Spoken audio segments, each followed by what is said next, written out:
With the amount of homes on the market being rather low, a lot of buyers are starting to think about building their own home. And what we know is that when you're building a home, mistakes could cost you a lot of money, Alan. That's right. So today we're talking about the most common mistake with building a home. Stay tuned.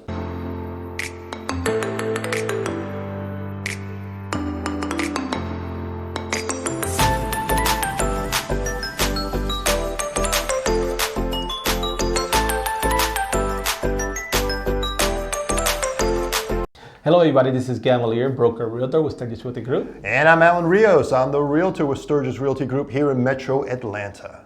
And today we have a great topic for you, and that's the most common mistakes when building a home. And you know what it's like right now in this market, real estate market we're looking at. There's a shortage of homes out there, right, Gamalier? Definitely. Everybody knows if you're looking for a home now in 2022, for buyers, obviously there's a lot of competition still. Yeah, there's a lot of competition. So that has a lot of buyers thinking, should I build a home? You know, find some land and build a brand new home. So that's something we're coming across quite often now in this type of market. And obviously that's the reason why we decided to come up with, talk about the mistake, because we know when we build a home, a mistake could cost you a lot of money. And there's a lot of steps that you have to go through, right, when building a home. And we're going to cover the most common mistakes made when it comes to building a home. So, it's a thing that you definitely have to educate yourself on a little bit before you begin the process. Definitely, Alan. So let's start with number one. Number one is choosing a bad location. Yeah, so location, right? You've heard that before when it comes to real estate. And that applies when it comes to choosing the right plot of land. There's a lot of things to take into consideration. First of all, you want to make sure you do a soil test, right? Yeah, soil test is very important because obviously it will tell you if you could build on the land. A lot of times some people, like back in Las Vegas, people were buying land and realizing that you can't build anything in this land. And that was a big problem, obviously. Yeah. So you got to make sure, sometimes there are floodplains too.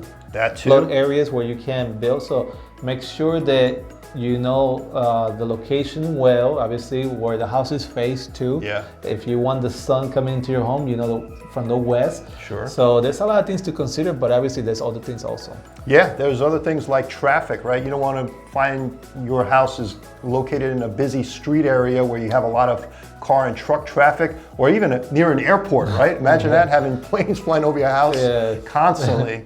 I mean, that noise would drive you crazy.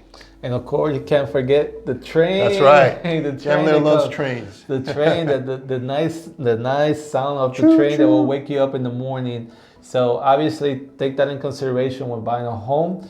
When you're looking about new construction, you got to think about that main item, choosing, a great location. All right, we're going to go to number two, choosing the wrong builder for your project. Yes, and that's very, very important. Obviously, the builder is the one who builds the home and connects everything together. So you got to make sure you get some reference, do your homework, make sure you choose the right builder. Yeah, and also visiting maybe certain neighborhoods, or check out what the builder has built.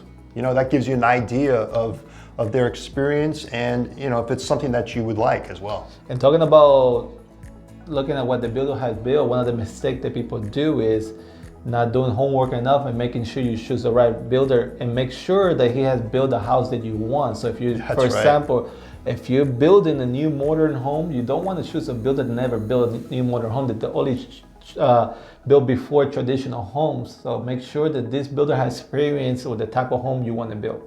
All right, let's go to number three, not calculating a budget. And just in everyday life, having a budget is important. Yeah, that's important. So carry that over when it comes to building a home as well. Definitely. One thing to think about budget, one thing that you want to do is making sure you get a little bit of coverage, additional buffer. And that's typically around 10% you want to have above already the price to make sure that you cover for those items, unexpected items. Yeah, I mean, costs can go up during the process, right? They might quote you a price at the beginning, but as the process goes, as they're building your home, prices go up, and we're living in an economy right now where we're experiencing inflation, so it's very common nowadays. There's a lot of unknown, obviously. We see now wood in days, jumping anywhere from one price, almost triple the price within a month, so sometimes that could make it very difficult when you don't have that budget put in place. So make sure that you are, have that little extra money put aside.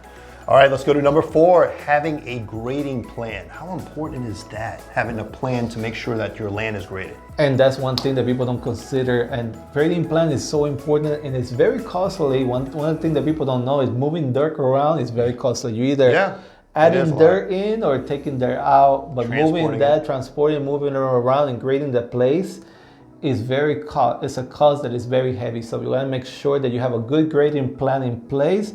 And I actually use the land efficiency where you have a nice flat land in the back of the yard and not a stepping coming in and water coming to the house. Yeah, and also getting rid of some trees, right? You don't want any large trees that are going to hinder your production to build a home there as well. So dirt, trees, there's a lot of things you have to take into consideration. This is the time, when you're grading is that time to take those trees that you don't want. Exactly. Definitely. All right, let's go to number 5, not having a good foundation plan. So we talked about grading, making sure it's level. Yes. Now, what about the foundation where you're going to be building upon? And the foundation, everything lays on the foundation. Yeah. When we talk about foundation being so important in real estate, and some of the mistakes that I see is when people are not doing a full basement in the house, they're doing part of the house basement and the other part is a lot of time you walk into a home where you're doing stepping down into the living room or you're stepping into the kitchen. That is because they already started with a bad foundation plan. They didn't level things correctly, and they ended up with a step up in the home. So you got to make sure that that planned foundation is a good foundation. And foundation is very costly to fix too. It is. It's very costly, and that could break a sale as well if you have foundation issues. If you're looking to sell that home down the road, that's going to be a big red flag. And also making sure you don't have any cracks in the foundation and allow water to come inside as well. So those are the 2 big factors when it comes to making sure you have a good foundation plan. Let's go to number 6, not visiting the site. Just staying at home. They got it. They got it all covered. Yeah, and obviously that's so important because a lot of things happen in the site. So you got to make sure you're coming in and at least you can see the material coming in, coming out, the material's laying there, that they're using the material properly, right? Obviously, the builder's going to help you with a lot of these items. And if you're coming into a new construction site and you're choosing a company that's already building there, that they already had the subdivided lots and everything, they're kind of handling a lot of these items. But if you are someone who are building your own home and you're doing more of a custom and building your own home, you got to make sure that you're there looking at the house every day, making sure that things are moving forward, materials there. And in some cases, obviously, some materials could disappear too. That too, that's something you have to take into account. Just making sure they are on schedule with everything that's going on the site. That's really, really important. All right, let's go to number 7. And a lot of people have unrealistic expectations, right? They think that, hey, it's going to be done just on time, just what they told me at the very beginning.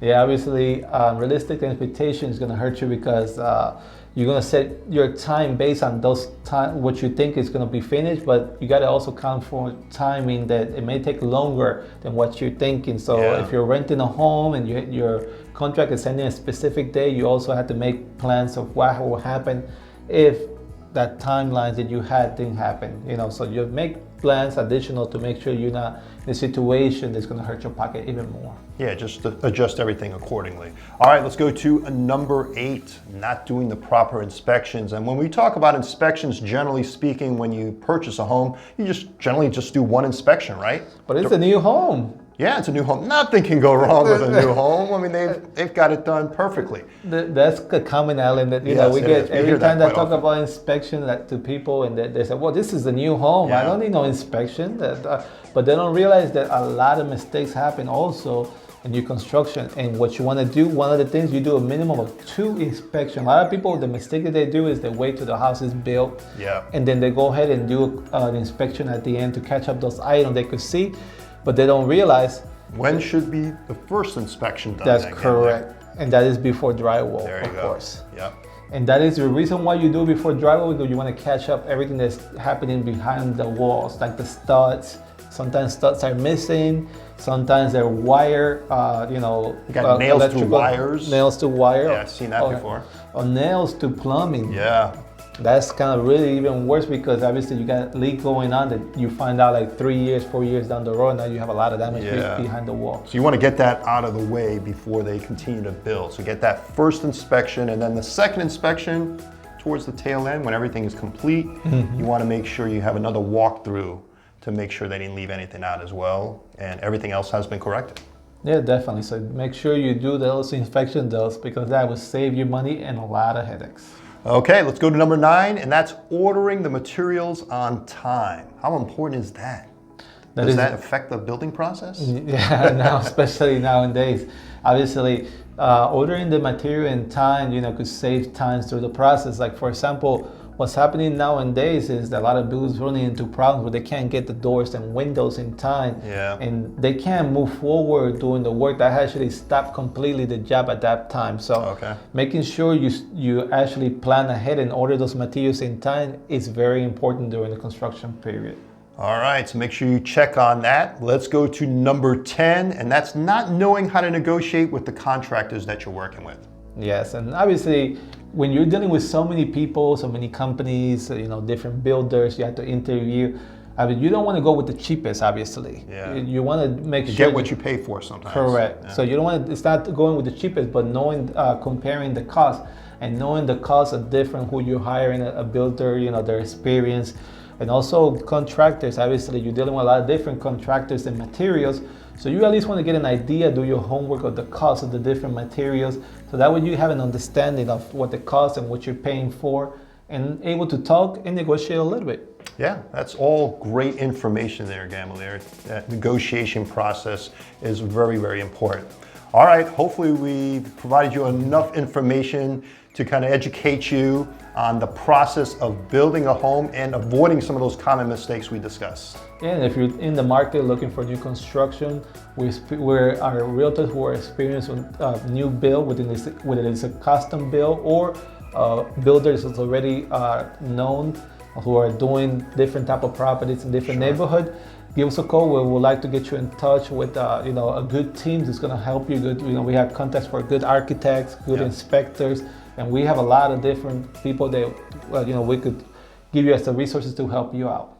And don't forget, before you leave, please click like and subscribe to our YouTube channel. We've got a ton of other videos to check out as well. Thank you for watching. Thank you. Have a good day.